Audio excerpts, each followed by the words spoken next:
Бисмиллахир-рахманир-рахим. Әлемдердің Раббысы болған Алла тағалаға мақтау мадақ айтамыз. Мұхаммед пайғамбарымызға Алланың салауаты мен сәлемі болсын. Адам баласы жаратылғандағы негізгі мақсады Алла тағаланы танып білу. Абай атамыздың өлең шумағында махаббатпен жаратқан адам затты сен де сүй, ол Алланы жәннан тәтті деп айтқан. Міне, бізді жаратқан Алла тағала көркем бейнеде, ең әдемі түрде адам баласын жаратты. Сол адам баласы жаратушы болған Алла тағаланы жақсы көріп, Алланы танып, Алла тағаланы бар тәніменен жақсы көру керек. Қасиетті Құран аятында Раббымыз былай бұйырады: وَمَا خَلَقْتُ الْجِنَّ وَالْإِنْسَ إِلَّا لِيَعْبُدُونَ. Мен жындар менен адам баласын маған құлшылық етсін үшін жараттым дейді. Алланы танып білу негізгі адам баласының мақсады екен өмірге келген. Сол себепті Алланы таныған бабаларымыз Алланы жақсы көру жайлы біздерге насихат еткен. Құдай тағаланың разы болған таза діні бұл ислам діні. Міне осы ислам дінін ұстанған адамды біз мұсылман дейміз. Мұсылман адам иманның ләззатын сезіну үшін ардақты пайғамбарымыз Алланың салауаты сәлемі болсын былай дейді: кімде үш қасиет болса иманның ләззатын сезінеді дейді. Ең бірінші, Алла менен оның елшісі Мұхаммед пайғамбарымызды саллаллаху алейхи уассалам барлық нәрседен де қатты жақсы көру дейді. Екіншісі болса, адам баласын Алла үшін жақсы көру дейді. Үшіншісі болса, Алла тағала адамды күпірліктен сақтап, тура жолға қойғаннан кейін, хидаят еткеннен кейін, қайтадан сол күпірлікке түсуден қорқу.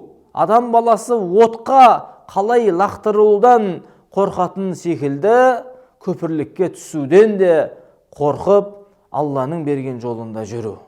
Осы үш қасиет кімнің мойнында табылатын болса, ол адам иманның ләззатын сезінетін болады дейді. Жалпы Алла тағаланы жақсы көру, құрметті жақсылар, ол ең басты Алла тағаланы танудан басталады. Біз Алла тағаланы тек қана есімдерін жаттау арқылы Алла тағаланың мейірімді екенін, рахымды екенін, Алла тағаланың құдіретті екенін, осы секілді есімдерін жаттап Алла тағаланы танимыз. Алла тағаланы еске алған адам, ол Аллаға деген махаббаты артады.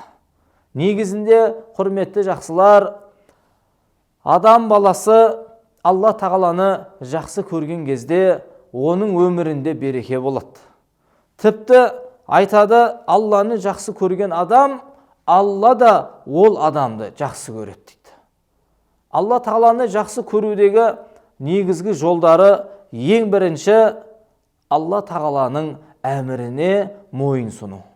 Алла оқы деді ма, оқу керек.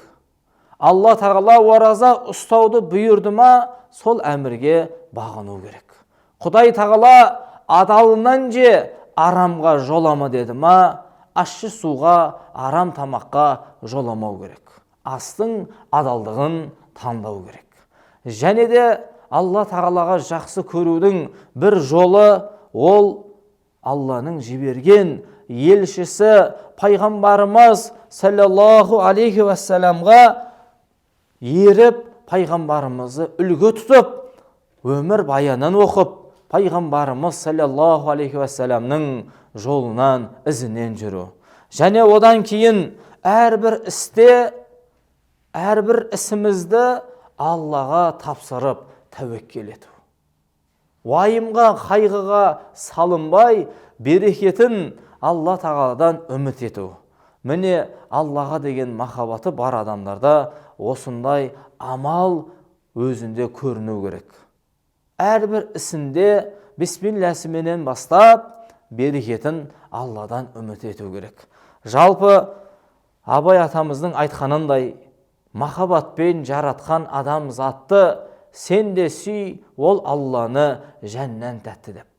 Алланы таныған адамдар Алла тағалаға деген өзінің махаббатын дәлелдейді. Сол себепті, құрметті жақсылар, Алла тағалаға өзіміздің құл екенімізді дәлелдеп, Құдайдың әміріне мойын ұсынып, және де біреуді жақсы көретін болсақ, тек Алла үшін жақсы көріп, онымен қарым-қатынаста болу керек. Құдай тағала ауызбіршілік берсін, Аллаға деген құлшылығымызды үзбей, қазасыз жасауды нәсіп етсін. Ахиру дa'wana анилхамдулиллахи rabbil alamin bi rahmatika ya arhamar rahimin.